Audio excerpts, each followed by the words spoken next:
Somebody needs to keep Cowl away from this guy's clutches. Here's your look at Mattel Creations, He-Man, and the Master Universe Cartoon Collections, Vultak, Evil Flying Zookeeper.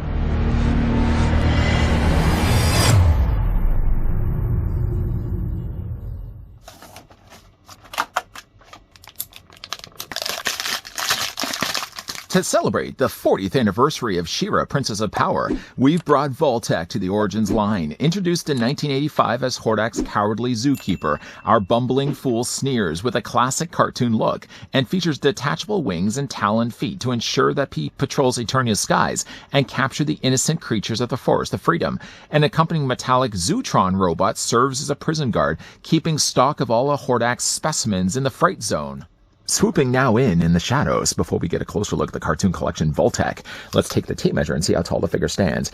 Now, this is another one that's going to be a Mattel Creations exclusive. The only way that you can get your hands on Vultak before he gets his hands on you, you dirty animals, is, of course, you have to go to their site. You have to agree to pay the $9.99 Mattel Creations subscription service, and then you can get this guy for $20, which, for again, as a Canadian, I'm still going to be paying a little bit more than $20, but he's not going for those stupid prices that eBay is going to be selling him for. Vultak is standing at 5 3/4 of an inch in height. He is. That works out, though, to be a figure that's 14 centimeters tall. Vultak is grabbing all these critters for Hordak Zoo, so let's bring in the cartoon collection Hordak for comparisons. Vultak actually isn't as tall as Hordak, but he's using a very similar style of body. Here's also what he looks like with a completely different bodied Mantenna, an equally different bodied Leech, even though I guess like the arms and the legs are somewhat similar. And here's also what the figure looks like with She-Ra. One thing that's kind of interesting, though, about the episode here, Vultak does appear in the episode Zoo Story. And in that, She-Ra and Bo are trying to get across a moat. And somehow She-Ra has now adopted the abilities of Aquaman. She communicates with crocodiles in hopes of getting a ride across the waters.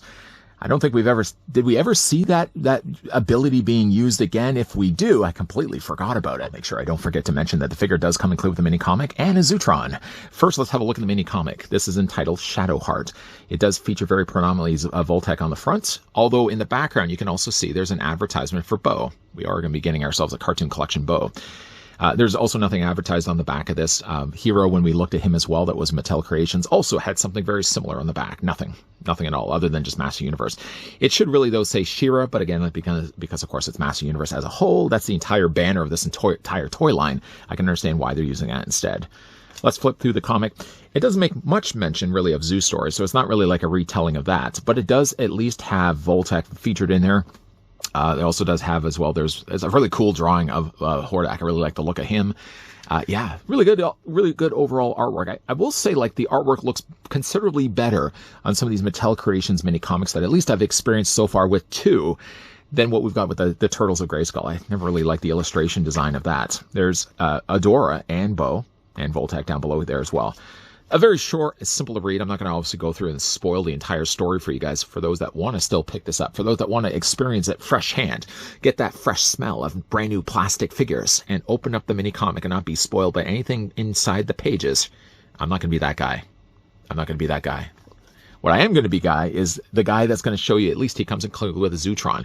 Now, we get many of these little critters that basically occupy and basically take over the zoo. Well, they don't take over the zoo. They deal with all the things that Vultak doesn't really want to do. So I'm sure they have to go in there and clean the stables. Zootron's kind of just going around and cleaning up all the debris inside, picking up all the droppings of the animals in there.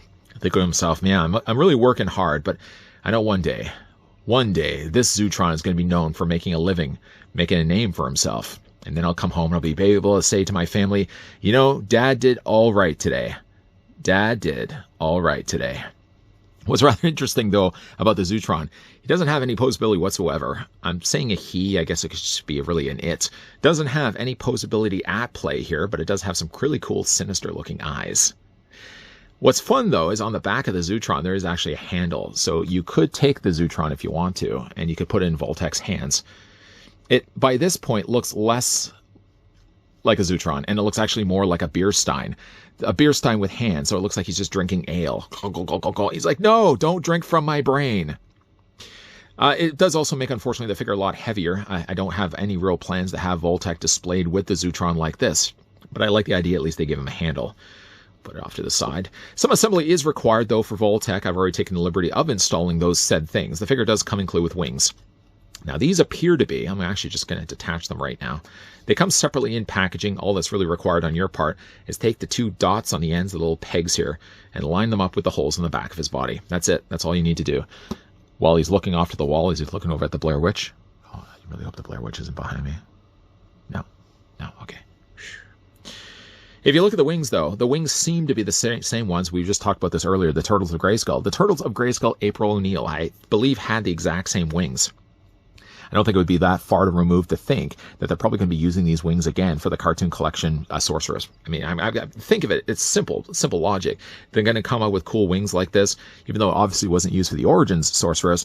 I'm pretty much betting that this is going to be used for the Cartoon Collection release of her. Now, this is all done here in purple plastic, so rainbow wings aren't going to be applying this time around. The wings do open up, as you can see. They technically do peg through the tail. So if you don't like the look of the tail, you can take the tail off altogether if you want to, but it's part of the package. It's part of the package. Basically, all you're going to do is plug this on the back of his body. And it does almost, when you're looking at this, like the tail is way too high up. I mean, really, you could also leave the tail off altogether and just decide only to have the side wings instead. And then basically this would just free up this whole real estate space right around here. But again, if it's going to be part of the figure, I'm just going to include it with it anyways. Now, when you're looking at it this way, Vultak looks fine. The moment you start to drop his wings, though, and it always seems to be the case when you get a winged character, it starts just to throw off the look of the character. Like, I feel like the wings should really have been up here, but in order for that to work, this wouldn't have worked. So again, it's one of those prices that you have to pay. The wings look good, and of course they do have some nice posability there as well. Let's not detach this all together. Plug that back in place. There we go. Getting, though, a closer look at Vultak. He looks a lot like the Green Goblin. The Green Goblin, of course, without his goblin cap. Colored here, though, in purple. In the episode, actually, he's colored more in gray. This is one of those departures from cartoon canon that I can actually get a little bit more behind. I actually think the purple looks a lot nicer for the character. Gray is fine and good. I know, again, gray would have been more cartoon accurate, but I think, though, the purple makes this figure pop a lot more than if he would have been just gray. The purple, of course, matches the arms nicely as well to his head. The purple down below here for the legs. Nice pops of blue there as well in his belt, in his gauntlets, and the colored piece that he has around his head. Of course, he's got the Horde logo there featured on the front that he already knows that he belongs to Hordak. Although in the case of Hordak, all the other, I shouldn't say all the other, Mantenna never had this either. But if you say look at the likes of Leech, Leech actually did have the Horde logo sculpted. And of course, when we do have a look at Hordak, who happens to be on the other side of the fence, Hordak also has his sculpted too. Mantenna and him seem to be the only ones so far that actually have printed on Horde logos. Not that it really matters at all. Again, like, head sculpt looks really good. This is a figure that I think is a good example of a Mattel Creations. I don't think he would have done really well at all to be sold in stores. I mean, most of the figures that have sold right now, people would recognize right away. This guy's only appeared, I think, in 2 episodes, Zeus Story and another one. For that, I don't think it would be a good sell to put this guy on a store shelf, because he probably would have ended up being a peg warmer. Now, for the figure's articulation, starting back with Vultak's head, it's going to rotate all the way around. Despite having a collar piece, surprisingly, his head does still freely rotate all the way around. Head looks up, head looks down. What? Back? Yeah. And forth. This way. The figure does have, of course, the waist swivel. Normally, I would have said the arms would have been able to rotate all the way around. Obviously, wings are going to get kind of in the way of things. You can bring the figure's arms out at about a T-pose, 90 degrees. That's what a T-pose is, by the way. Swivel there at the forearm. The single hinge also allows that forearm to bend back and forth. Bring your arm down there for a second. Hands rotate all the way around. Yes, they do. The legs obviously split, and there goes the wings. Legs split out. They're working with ball joints behind the scenes. Those legs, of course, move forward. They move back. There's a swivel at the top of the thigh. Single hinge for the knee. Rotation lower leg. Rotation in the boots. Ankle pivots. What?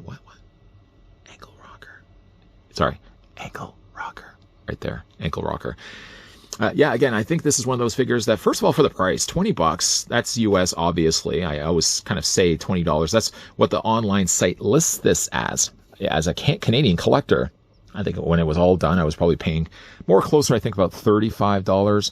I'm not going to really count in that matter like the Mattel Creations membership subscription, because technically I had already paid that when I got myself Hero, and I probably should have acted more smartly. I bought Hero as a separate video or a separate purchase, so he shipped separately, and all the shipping costs went along with him. And then I just did the same again when I ordered myself Vultak. Truth be told, I probably should have just honestly ordered these guys all at the same time. Probably would have paid a little bit more for the shipping, but I probably would have paid less collectively than if I had bought them all individually. And of course, here's what the figures look like with Hordak. Once again, Mantenna Where's Leech? Leech is right over there. And of course, She-Ra, who somehow now in this episode can communicate with alligators. And of course, here's also what the Zootron looks like. I don't know if I really necessarily need any more Zootrons. I think there's a good dozen or so that we see in the episode. I only need the one. I mean, who are we kidding? I don't think I need to necessarily army build Zootrons, unless maybe they release a Zootron army pack. Maybe. But yeah, I think, again, like a Mattel Creations Vultak makes a lot more sense than retail-released Vultak. In the stores, he may have actually suffered longer not being picked up by collectors who just maybe didn't know who the character was. As a quick update, by the way, Vultak is still fully available at Mattel Creations' site for the $20 asking price. For a character this deep of a cut, I can't imagine he's going to be selling out anytime fast either. For the $20, again, for a character like this that only really appeared in one episode, I think maybe even appeared in 2 episodes total. For a $20 figure, I don't think that's bad at all.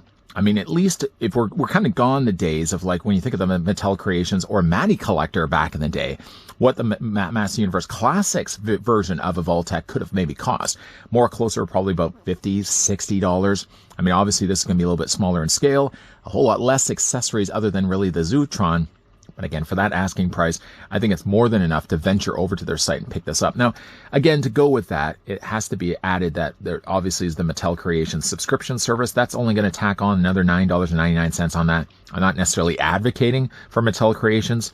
But at least, though, if we're getting the characters that appear in those onesies or the twosies episodes, probably having this being an online model subscription service figure makes a lot more sense than having this guy being relegated to peg store shelves, eventually being clearanced down. What do you guys think of Vultak? Let me know down below in the comments section. What other single episodes, or maybe a character that only appeared in 1 or 2 episodes of She-Ra or Master Universe, would you think would be a good fit for the Master Universe Mattel Creations site? Let me know which ideas you have down below in the video description. If you guys also did enjoy this video, you can do it a solid and throw it a like. You guys want to stick around for more so? I hope so. By the way, though, even though we're kind of wrapping up things right now for Zoo's story, there are going to actually be more Mattel Creations exclusives coming to this channel all this week. So if that's the kind of bread and butter you'd like to come back for this channel for, there's definitely going to be lots of bread and butter coming your way. As always, thanks for watching. See you guys next time.